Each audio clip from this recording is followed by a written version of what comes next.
નમસ્કાર. ગુજરાત રાજ્યના આંગણવાડી કેન્દ્રોમાં ફરજ બજાવતા આંગણવાડી કાર્યકર બહેનો, તેડાગર બહેનો, સ્વાગત છે આપનું આપણી આ યુટ્યુબ ચેનલ ન્યૂઝ વિથ ભાવેશમાં. તો બહેનો, આજના આ વિડીયોમાં વાત કરવાના છીએ આંગણવાડી બહેનોની 20 વર્ષ બાદ થઈ છે મોટી જીત. આંગણવાડી પગાર વધારો કરાયો છે મંજૂર.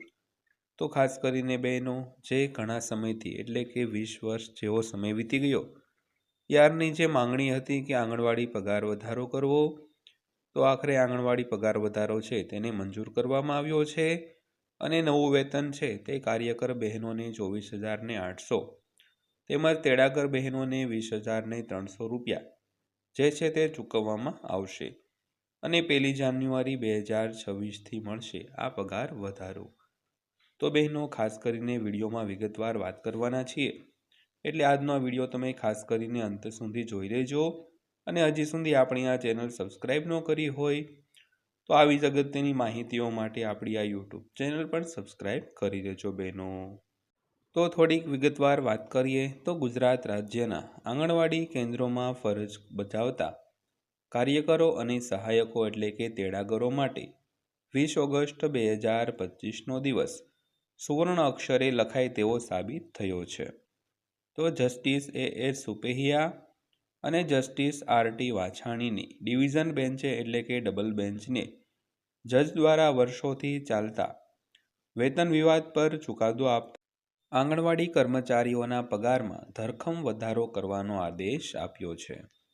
તો ખાસ કરીને ગુજરાત રાજ્યના જે ICDS પ્રોજેક્ટ અંતર્ગત જે આંગણવાડી બહેનો એટલે કે સહાયક બહેનો અને કાર્યકર બહેનો જે ફરજ બજાવી રહ્યા છે તેના માટે 20 ઓગસ્ટ 2025નો દિવસ છે તે સુવર્ણ અક્ષરે લખાઈ ગયો છે, કારણ કે ડબલ બેન્ચની જે જજ હતા તે A.S. સુપૈયા અને R.T. વાછાણી આજે ડિવિઝન બેન્ચે વર્ષોથી ચાલતા જે વેતન વિવાદ અંગે જે ચુકાદો હતો તે ચુકાદો આપ્યો હતો અને આંગણવાડી કર્મચારીઓના પગારમાં ધરખમ વધારો કરવાનો આદેશ પણ આપવામાં આવ્યો હતો.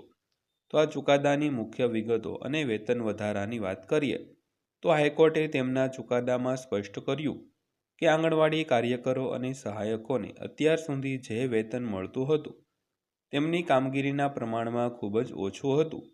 તો કોર્ટે નવો વેતન દર નીચે મુજબ નક્કી કર્યો છે.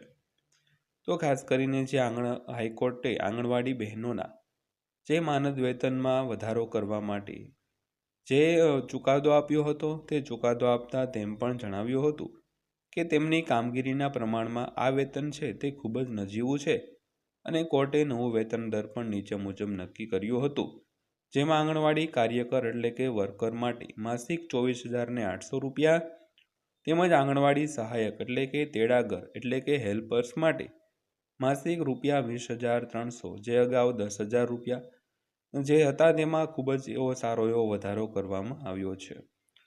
તો ત્યારબાદ જોઈએ તો કોર્ટે આ વધારો માત્ર ભવિષ્ય માટે જ નહીં પરંતુ 1 એપ્રિલ 2025થી એરિયર્સ એટલે કે બાકી રકમ સાથે ચૂકવવા માટે સરકારને આદેશ આપ્યો છે. તો આજે 20 ઓગસ્ટના રોજ જે ચુકાદો આપવામાં આવ્યો હતો તેનો અમલ છે તે 1 એપ્રિલ 2025થી કરવો અને જ્યારે વધારો જાહેર કરે ત્યારે આટલું જે એરિયર્સ છે તે પણ દરેક બહેનોના ખાતામાં જમા કરવું. ત્યારબાદ બીજા મુદ્દાની વાત કરીએ તો લિવિંગ વેજ જીવન નિર્વાહનો સિદ્ધાંત. તો આ ચુકાદાનું સૌથી મહત્વનું પાસું ભારતીય બંધારણની કલમ 21 એટલે કે જીવવાનો અધિકાર છે.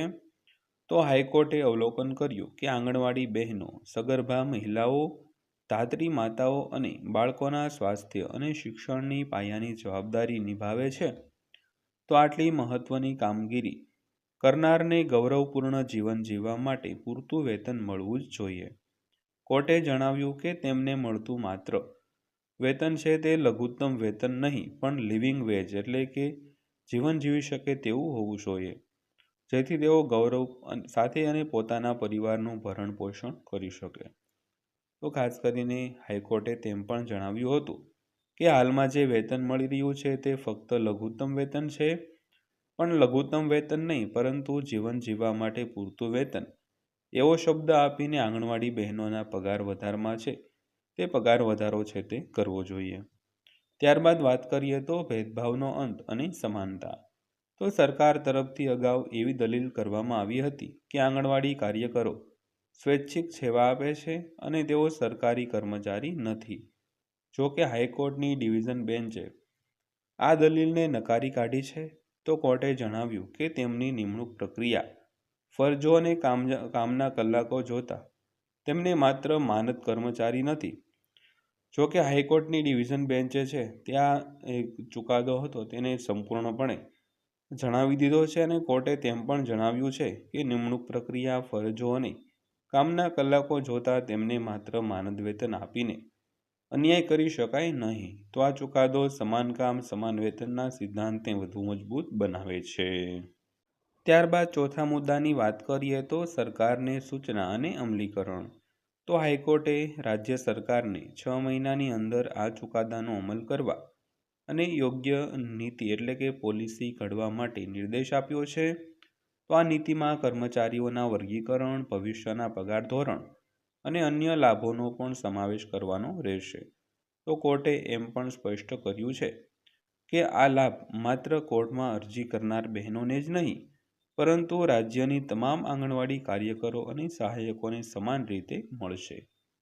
તો ખાસ કરીને આ લાભ છે એટલે કે પગાર વધારાનો લાભ તે ફક્ત હાઈકોર્ટમાં અરજી કરી છે તેવા જ બહેનોને નહીં, પરંતુ રાજ્યના જે તમામ આંગણવાડી કાર્યકર અને સહાયક બહેનો છે તે તમામને આ જે નિયમ છે તે સમાન રીતે લાગુ પડશે. ત્યારબાદ જોઈએ તો પાંચમો મુદ્દો સામાજિક અને આર્થિક અસરો વિશે. તો ગુજરાતમાં લગભગ 1 લાખથી વધુ આંગણવાડી કર્મચારીઓ કાર્યરત છે.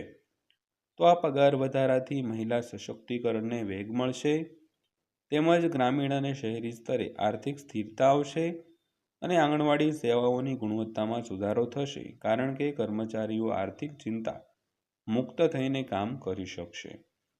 તો ખાસ કરીને સામાજિક અને આર્થિક અસર આજે પગાર વધારાને લીધે કઈ રીતે થશે, તો ખાસ કરીને મહિલાને સશક્તિકરણને વેગ મળવાનો છે, તેમજ જે ગ્રામીણ અને શહેરી સ્તરે આર્થિક સ્થિરતા પણ આવશે, એટલે કે નાણાકીય કટોકટી પણ નહીં અનુભવાય અને આંગણવાડી સેવાઓની ગુણવત્તામાં સુધારો થશે, કારણ કે કર્મચારીઓ આર્થિક ચિંતામાંથી મુક્ત થઈને પોતાની ફરજ બજાવી શકે છે.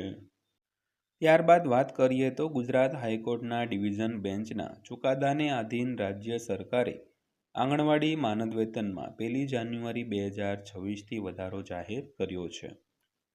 તો ગુજરાત રાજ્યમાં મહિલા અને બાળ વિકાસ યોજનાના અમલીકરણમાં આંગણવાડી કાર્યકરો અને સહાયકોએ મહત્વપૂર્ણ ભૂમિકા ભજવે છે. તો પોષણ, શિક્ષણ, આરોગ્ય અને સામાજિક જાગૃતિ જેવા અનેક ક્ષેત્રોમાં તેઓ સરકારની યોજનાઓને ગ્રામ્ય અને શહેરી સ્તરે સફળ બનાવે છે. તેમ છતાં લાંબા સમયથી આંગણવાડી બહેનોને માનદ વેતન તેમની મળતું નથી. તો માનદ વેતન તેમની કામગીરી અને જવાબદારીની સરખામણીમાં ઓછું હોવાનો મુદ્દો છે તે સામેલ થયો છે. તો વધારો છે તે કાર્યકરો અને સહાયકો બંનેને લાગુ પડશે. તો અંતિમ ચુકાદા અને પરિપત્ર મુજબ વધારાની ચોક્કસ રકમ નક્કી કરવામાં આવશે.